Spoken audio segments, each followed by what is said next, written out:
ओम शांति। दाता बनो, भरपूरता पाओ। भक्ति मार्ग के यादगार शास्त्रों में भगवान के 24 अवतारों में से एक वामन अवतार दिखाया गया है। वामन का अर्थ होता है छोटा। इस अवतार में दिखाया गया है कि भगवान राजा बलि से 3 पैर पृथ्वी का दान लेने के लिए अवतरित हुए थे। चूंकि भगवान का आगमन लेने के लिए हुआ है, इसलिए उनके इस स्वरूप को छोटा दिखाया गया है। जब हम किसी से कुछ लेते हैं तो छोटे हो जाते हैं, और जब हम कुछ देते हैं तो बड़े हो जाते हैं। यादगार शास्त्रों की यह कथा हमें संदेश देती है कि अगर हम बड़ा होना चाहते हैं तो हम किसी से कुछ ले नहीं, बल्कि देने वाले बने। भगवान के अनेक नाम हैं। कोई उन्हें दाता कहता है, कोई उन्हें वरदाता कहता है, कोई उन्हें विधाता कहता है। वे दानी हैं, भंडारे भरपूर करने वाले हैं, एक के बदले पदम गुना देने वाले हैं।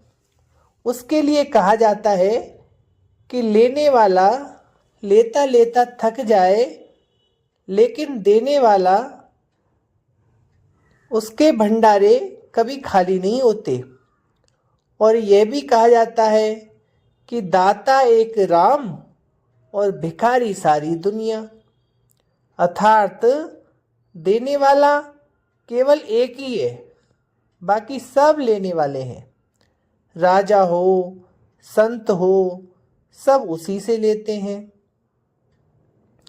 भगवान अगर मनुष्य आत्माओं को कहते हैं कि सब कुछ पुराना दे दो, तो वह लेना भी देना ही है, क्योंकि भगवान हमसे कखपन लेकर के लखपन देते हैं, कौड़ी लेकर हीरा देते हैं, बुराइयां लेकर हमें सद्गुण देते हैं, कमजोरी की बदले शक्ति देते हैं। भगवान कहते हैं कि बच्चे पुरानी कीचड़ पट्टी, पुरानी स्मृतियां, पुराने संस्कार, पुराना तन, विकारी मन, काला धन मुझे दान में दे दो, तो मैं बदले में आपको कंचन काया, शुद्ध शांत शीतल मन, बहुत धन दे दूंगा। जैसे यादगार शास्त्रों में सुदामा ने मुट्ठी चावल दिए और बदले में उसे महल मिल गए।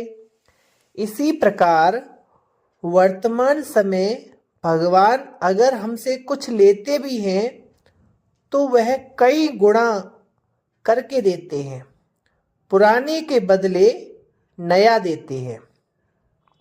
केवल धन का ही दाता नहीं बनना है, धन के साथ साथ देने के लिए और भी बहुत चीजें हैं। किसी को गुड़ दे देना, किसी को सहयोग दे देना, उमंग उत्साह दे देना, किसी गिरे हुए को उठा देना, किसी के बोझ को हल्का कर देना, बीमारी में मदद कर देना, पढ़ाई में मदद कर देना, मौके पर किसी के किसी भी रूप से काम आ जाना, यही दाता बनना है। अब दाता तो बन सकते हैं, लेकिन दे कौन सकता है? जो खुद सदा भरपूर हो। जैसे मटका यदि पानी से खाली हो तो क्या कभी उसे पानी बाहर निकल सकता है? नहीं ना। जब वह भर जाता है तो अपने आप पानी बाहर निकलने लगता है। हम भी जब स्थूल या सूक्ष्म प्राप्तियों से भरपूर हो जाते हैं, तभी निस्वार्थ भाव से दूसरों को दे सकते हैं। देना देना नहीं है, लेकिन लेना होता है। एक कहानी याद आ रही है। एक लकड़हारे का बहुत मेहनत करने के बाद भी गुजारा नहीं होता था। भगवान से प्रार्थना करता था, लेकिन प्रार्थना कभी सुनी नहीं गई। एक बार उसने एक साधु को कहा कि मेरा संदेश भगवान को देना कि मैं बहुत गरीब हूँ, मेरे लिए कुछ तो करे। साधु ने कहा ठीक है। कुछ दिन बाद साधु ने भगवान का संदेश सुनाया और कहा कि भगवान ने कहा है कि तुम्हारी आयु बहुत छोटी है, केवल 10 साल जिंदगी के बचे हैं और तुम्हारे हिस्से में केवल 10 बोरी अनाज है, इसलिए थोड़ा थोड़ा अनाज तुमको रोज मिलता है। लकड़हारे ने कहा कि भगवान को कहना मुझे इकट्ठा ही 10 बोरी एक ही बार में दे दे। साधु ने भगवान को संदेश भिजवा दिया। अगले दिन उसके घर में 10 बोरी अनाज आ गया। उसने गरीबों को बांट दिया। अगले दिन फिर 10 बोरी आ गया। उसने थोड़ा सा अपने खाने के लिए रखा और बाकी बांट दिया। इस प्रकार वह बांटता रहा और रोज बोरियां आती रहीं। कुछ दिन के बाद साधु जी फिर मिले। उसने सारी बात बताई। साधु ने कहा कि तुमने अपने हिस्से का भी गरीबों में बांट दिया। इस बात से भगवान बहुत प्रसन्न हुए। इस कारण आयु भी तुम्हारी बढ़ गई और तुमको रोज अनाज भी मिलने लगा। कहने का भाव यह है कि जब हम कोई चीज किसी को देते हैं तो वह चीज हमारे पास कई गुना होकर के वापस आ जाती है। देना देना नहीं होता, लेकिन लेना होता है। अगर किसी को यह संकल्प आता है कि मैंने इतना दिया, यह भी लेने की भावना है। देने के आगे यह शोभता नहीं है। कर्म का फल स्वतः मिले वह दूसरी बात है, लेकिन कामना रखकर पाना यह तो अल्पकाल की प्राप्ति है।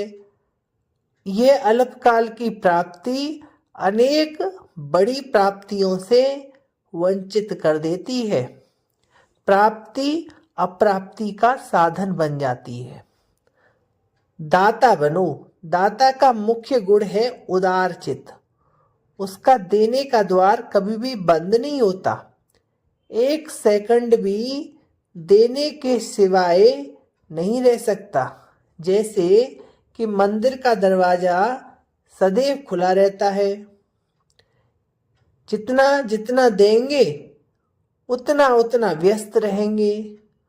तो वो बातें जिनको पार करना मुश्किल लगता है सहज पार हो जाएंगी, क्योंकि उदारचित बनने से महान शक्ति की प्राप्ति होती है। जितना उदारचित उतना भंडारा भरता जाता है। हर सेकंड हर संकल्प हमें चेक करना है। कुछ दिया लिया तो नहीं, लेना है भगवान पिता से और देना है सर्व को। समय प्रमाण मन में यह धुन लगी रहे कि मुझे अखंड महादानी बनना ही है। मनसा से शक्तियों का दान, वाचा से ज्ञान का दान और कर्म से गुणों का दान। आजकल सभी सुनने के बजाय देखकर करना चाहते हैं। ज्ञान दान तो करते ही हो, लेकिन विशेष ध्यान रखो, हम आत्मा को अपने जीवन के गुण द्वारा सहयोग देना है। इससे दूसरों को देखना नहीं है कि यह नहीं करता तो मैं कैसे करूं। यह भी तो ऐसा ही है।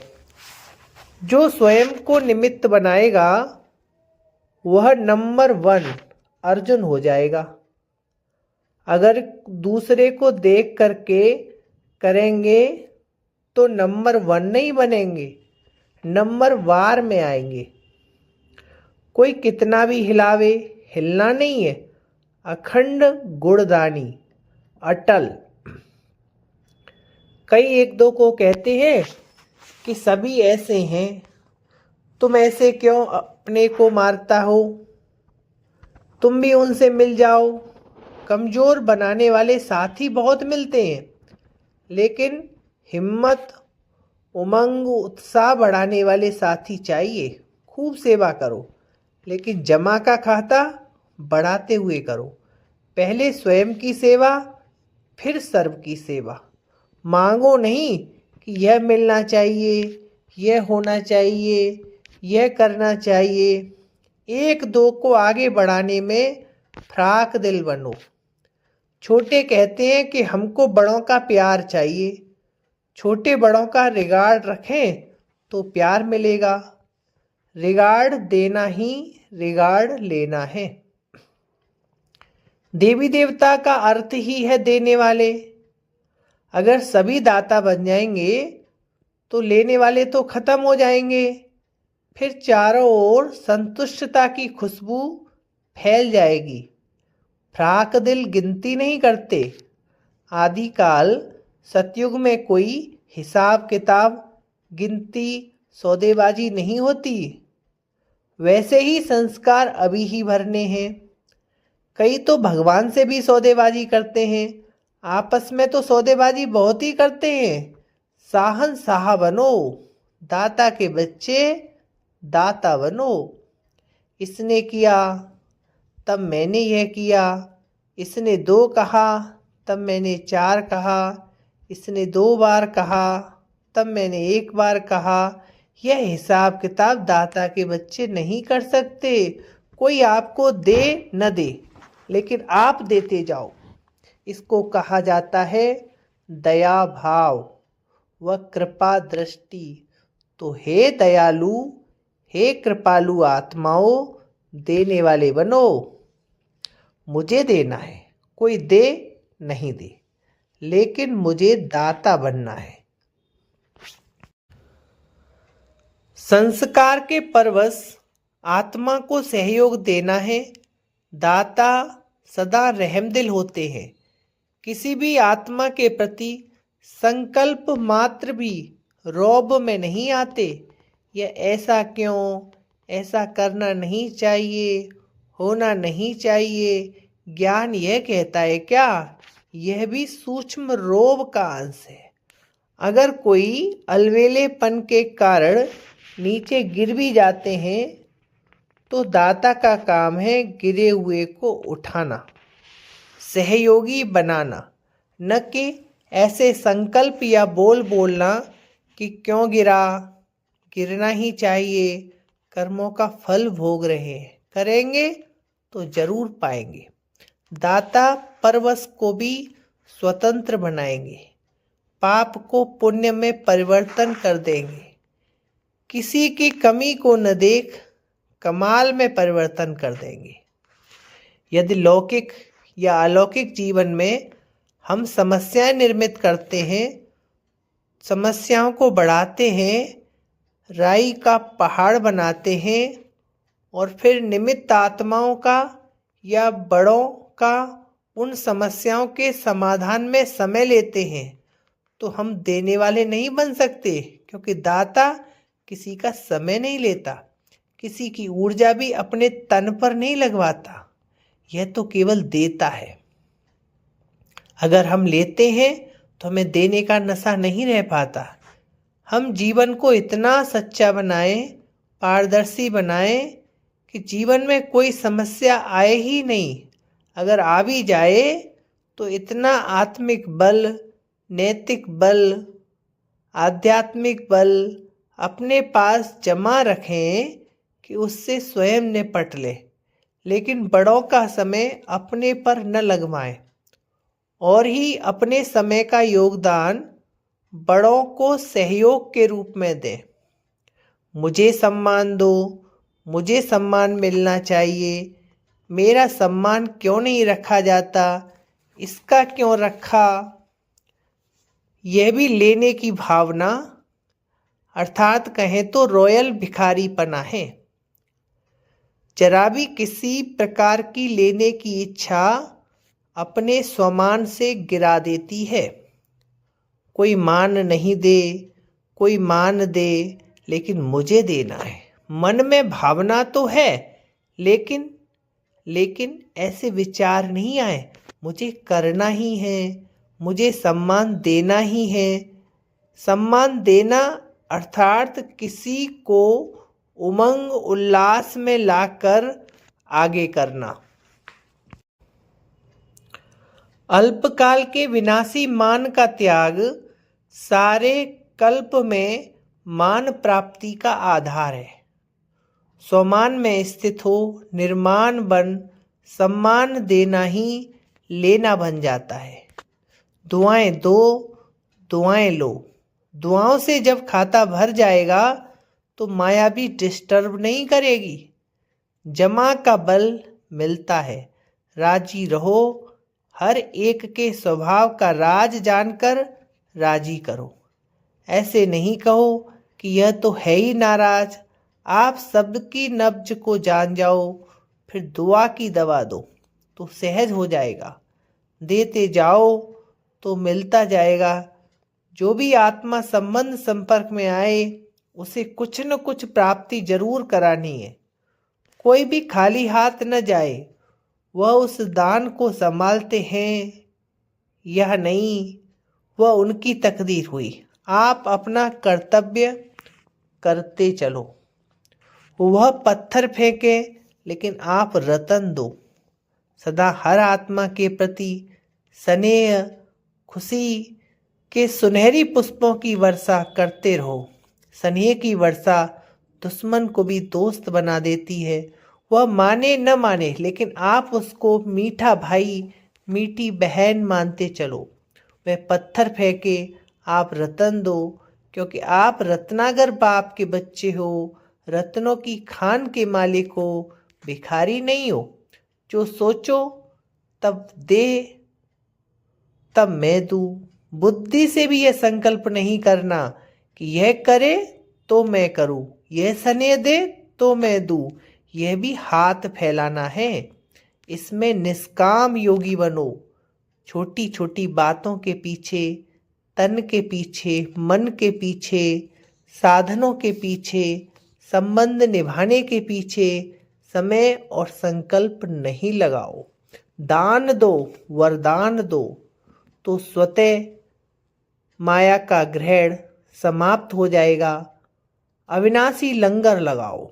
आत्माओं की, वायुमंडल की, प्रकृति की, भूत प्रेत आत्माओं की सबकी सेवा करनी है।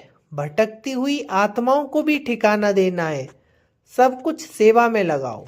श्रेष्ठ मेवा खूब खाओ। अब शक्तिशाली संस्कार दाता विधाता वरदाता के इमर्ज करो। ये महासंस्कार कमजोर संस्कार को स्वतः समाप्त कर देगा। चाहे दृष्टि से दो, चाहे वृत्ति से दो, चाहे वाणी से दो, चाहे संग से दो, चाहे वाइब्रेशन से दो, लेकिन देना ही है। भक्ति में नियम होता है कि जिस भी वस्तु की कमी होती है उसका दान करते हैं। दान करने से स्वतः लेना हो ही जाता है। जो सदा हर्षित रहते हैं वह मन, वाणी और कर्म से सर्व को सदा खुशी का दान देता है। उसकी वाइब्रेशन, उसकी रूहानी नज़र, उसका संपर्क, उसकी वाणी दुखी आत्माओं को खुशी का अनुभव कराती है। जैसे प्रजा अपने योग्य राजा को देख खुश हो जाती है, वैसे ऐसी हर्षित आत्मा को देख कैसी भी दुखी आत्मा सुख का अनुभव करती है, प्राप्ति की खुशी में झूमती है। अच्छा, ओम शांति।